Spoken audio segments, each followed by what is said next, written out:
السلام علیکم ورحمۃ اللہ وبرکاتہ۔ اعوذ باللہ من الشیطان الرجیم، بسم اللہ الرحمن الرحیم۔ فأزلہما الشیطان عنہا فأخرجہما مما کانا فیہ وقلنا اہبطوا بعضکم لبعض عدو وَلَكُمْ فِي الْأَرْضِ مُسْتَقَرٌّ وَمَتَاعٌ إِلَىٰ حِينٍ۔ سورہ بقرہ کی آیت نمبر 36 ہے۔ اللہ تبارک و تعالی نے ارشاد فرمایا فَأَزَلَّهُمَا الشَّيْطَانُ، پس پھسلا دیا ان دونوں کو شیطان نے، عنہا، اس سے، فَأَخْرَجَهُمَا، سو نکالا ان دونوں کو، مما، اس سے، کانا، وہ تھے، فیہ، اس میں، وَقُلْنَا، اور کہا ہم نے، اہبطوا، اتر جاؤ، بعضکم لبعض عدو، بعض تمہارے بعض کے لیے دشمن ہیں، وَلَكُمْ فِي الْأَرْضِ مُسْتَقَرٌّ، اور تمہارے لیے زمین میں ٹھکانہ ہے، وَمَتَاعٌ، اور فائدہ اٹھانا ہے، إِلَىٰ حِين، ایک مدت تک۔ اس سے پہلے کی آیت کریمہ میں ہم یہ بات پڑھ چکے ہیں کہ اللہ تبارک و تعالی نے حضرت آدم علیہ السلام سے فرمایا کہ آپ اور آپ کی اہلیہ جنت میں رہیں اور جہاں سے چاہیں جیسے چاہیں کھائیں پئیں۔ ایک درخت سے منع فرما دیا گیا تھا کہ اس کے پاس نہیں جانا۔ اب آج کی آیت کریمہ میں جو بات ارشاد فرمائی جا رہی ہے وہ اللہ تعالیٰ نے ہمیں یہ بتایا کہ دشمن شیطان جو ہے اس نے اپنی دشمنی شروع کر دی اور اس نے اپنا کام شروع کر دیا، اور اس نے ان دونوں کو، حضرت آدم کو اور حوا کو، فَأَزَلَّهُمَا، اللہ کہتے ہیں ان کو پھسلا دیا۔ پہلے ہی لفظ میں یہ بات بتا دی گئی کہ جو کچھ بھی ان سے ہوا، یعنی وہ درخت جس کے بارے میں روکا گیا تھا کہ اس کے پھل کو نہیں کھانا، وہ کھا لیا گیا، تو وہ جو عمل ہوا وہ پہلے ہی لفظ میں بتا دیا گیا کہ وہ کرنا نہیں چاہتے تھے، اس نے پھسلا دیا۔ اور سورہ اعراف میں تو بہت واضح طور پہ بات اللہ تعالیٰ نے ارشاد فرما دی کہ فَوَسْوَسَ لَهُمَا الشَّيْطَانُ، شیطان نے وسوسے ڈالے ان دونوں کو، اور یہاں تک فرمایا کہ وَقَاسَمَهُمَا إِنِّي لَكُمَا لَمِنَ النَّاصِحِينَ، قسمیں اٹھا اٹھا کے اس نے انہیں یقین دلایا کہ میں آپ کا خیر خواہ ہوں۔ تو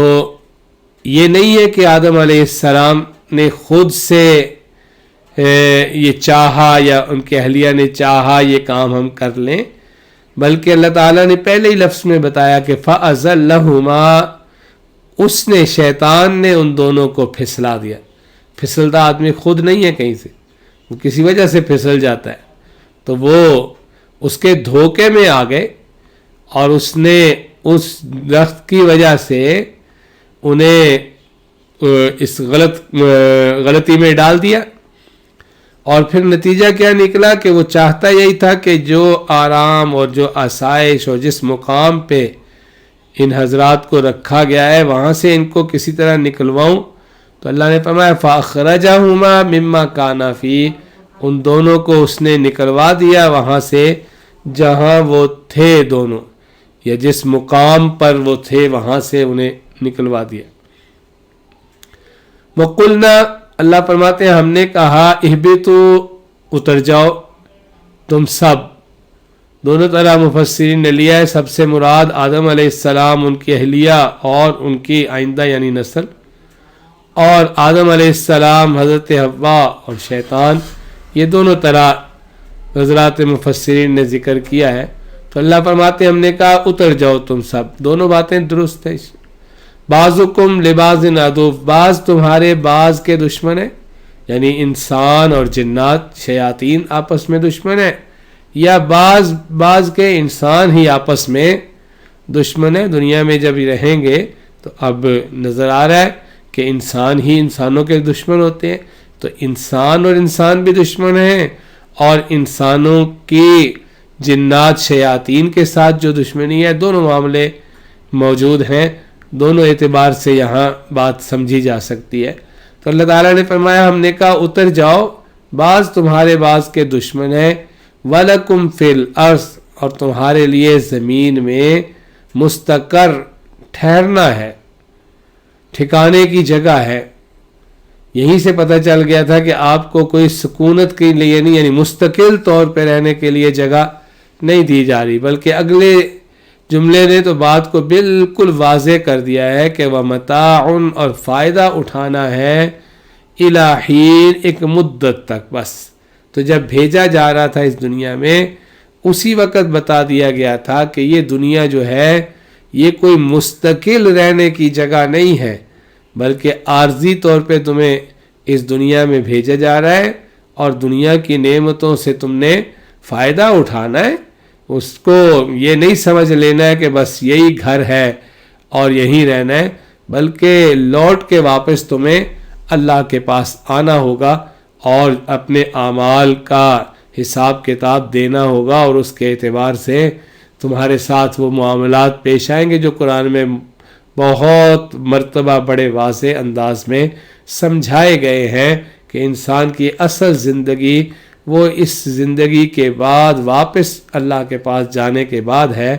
اور وہاں کی کامیابی اور ناکامی وہ اصل کامیابی اور ناکامی ہے. اس لیے انسان کو جب دنیا میں بھیجا گیا تھا تو اسی وقت بتا دیا گیا تھا کہ اس دنیا میں تمہیں مستقل نہیں بلکہ ایک ٹھکانے کے طور پہ تم نے وہاں ٹھہرنا ہے اور ایک فائدہ اٹھانا ہے، اور وہ بھی ایک مدت تک. ہر انسان کو اللہ تعالیٰ نے الگ الگ مدت دی ہوتی ہے، جب موت آ جاتی ہے تو بس اس کی مدت پوری ہو گئی. اللہ تعالیٰ ہم سب کو سمجھنے کی اور اس دنیا میں اس طرح رہنے کی توفیق عنایت فرمائے کہ یہاں کے وہ کام اور یہاں کے چیزوں کے استعمالات جو کچھ انسان کرتا ہے، یہ ساری چیزیں کل موت کے بعد اس کے لیے کامیابی اور نجات کا ذریعہ بن جائیں. السلام علیکم ورحمۃ اللہ وبرکاتہ.